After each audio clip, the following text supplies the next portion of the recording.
Hey everybody, it's Indy, and today is Mindful Monday.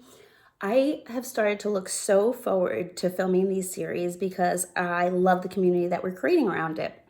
Um, for me, our brand was started to help empower others to live their healthiest version of their life. And that doesn't just mean the stuff that they're putting on their face or their body. This is really a lifestyle brand. And I think the practice of being mindful is so important to our mental, emotional, physical health.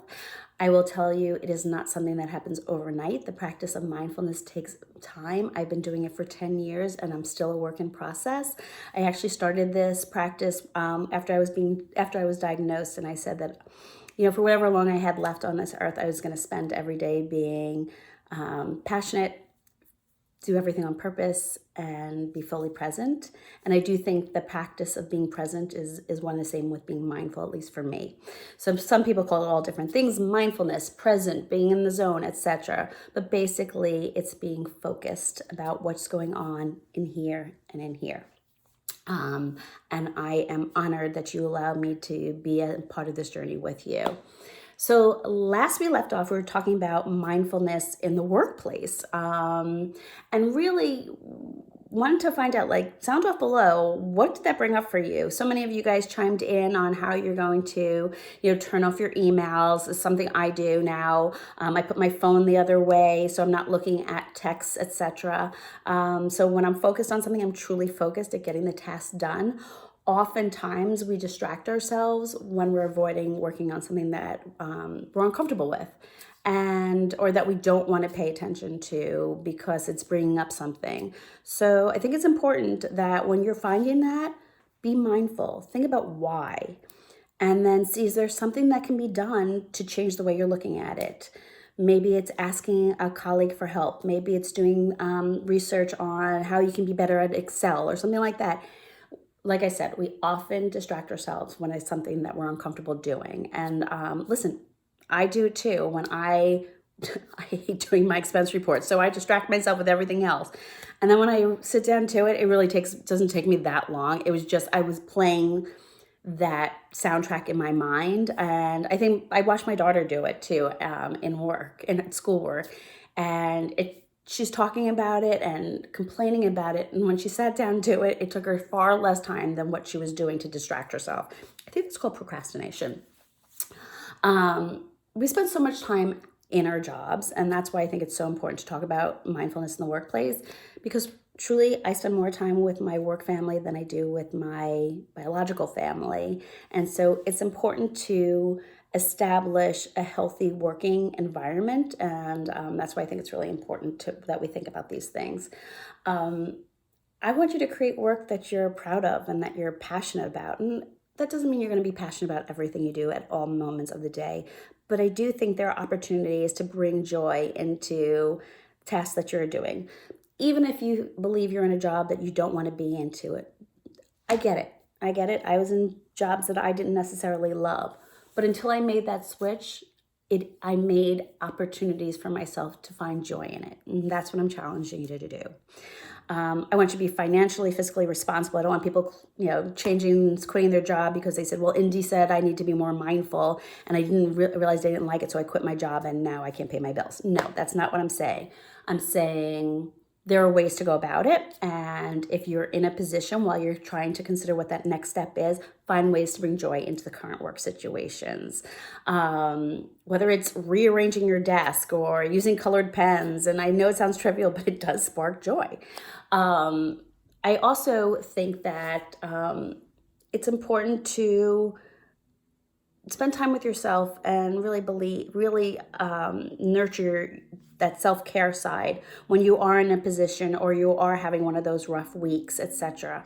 I'm not trying to say, taking a bath is going to solve all things, but I am saying taking time for yourself to regain your energy, to shed negative energy, etc., is really important when you are struggling, whether it's in your schoolwork or your career, etc. Find ways, if you're not happy there, to fulfill you in other ways. So maybe it's hobbies. Maybe if it's because you are doing, I don't know, catering, you want to be a photographer. Well, on your days off, go take pictures, start a blog, etc. Find ways to fulfill that gap inside. And that is part of being mindful.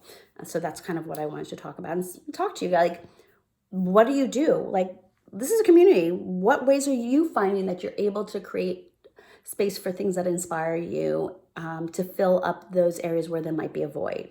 So definitely sound off below on that one. I also want to talk about your actual physical environment. There's a Buddhist saying, now you guys know I've been Buddhist for over 20 years. We are a mirror of our environment. Let me say that again because I tripped up on it. We are a mirror of our environment. Think about that. So if your desk is cluttered and messy, what else might be? Is your office a mess? Is your backpack a mess? Is your bathroom a mess? Like, all those things mirror what's going on. That's why decluttering is so important, and to really clean. And I don't advocate just doing spring cleaning. I clean every quarter. Like, I get a big ol', I don't know what those are called, like dumpster outside, and Marie Kondo would love me. But I do think that if you're in your workspace and it is a mess, chances are you're a little distracted. So take that time, right? Clear out 2 hours, clean up that space. I will tell you, I've been working in the office a lot more, and when I came to work in my home office, it was a mess, and I was distracted. I couldn't find things. I was truly like a little bit a mess here, and I'll be honest, I also felt guilty taking time to clean my office. But you know what? That's part of the practice. So I put on some fun music and I cleaned. I mean, I threw out garbage bags and garbage bags. I dusted, I vacuumed, I, literally washed all the windows, etc. And when I sat back at my desk, I was so much more productive. Think about that. The simple act of cleaning can help what's going on out there, can help what's going on in here and in here. I think that's why the Marie Kondo method and everything that she's doing is resonating for so many people. And it's such a simple task that we can take into a workplace or a school place or a home, etc. So really want to talk about getting focused on what does your environment look like and how can you reevaluate it to be more productive and bring more joy to yourself. What else do I want to say? Oh, I want to say, sometimes you need help, right? You shouldn't feel that getting help, even to get decluttered, is a weakness, or you shouldn't feel comfortable splurging. Like, you know what? Schedule some time to do a deep clean in your house.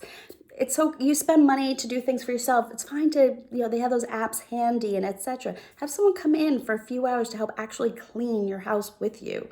That's part of self-care. So don't look at it like, oh, I shouldn't spend the money to do that if it's bringing you joy, etc. I'm not saying that you should bring somebody into your office when, oh yeah, I hired someone to help clean my office. That's not what I'm talking about. But I am saying it's fine to ask for help when you're doing a deep clean, which I do believe is so important.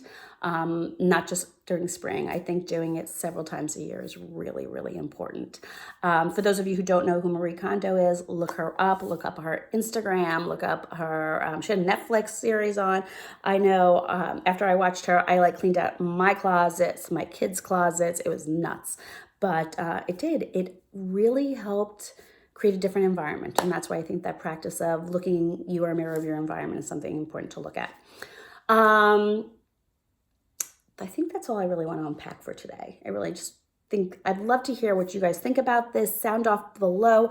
How are you going to take this mindful practice into your environments to help declutter and maybe bring a little bit more joy into that space?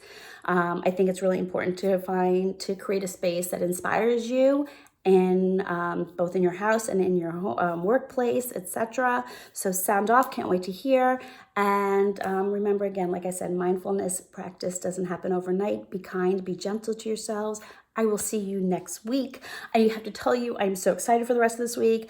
I'm off to Chicago in a few hours, for some meetings and see the team there. And then I'm heading to Denver. I'm flying to Denver, and then I'm actually going to Boulder and picking up my son, and we are driving cross country. We're driving from Boulder to New York this week.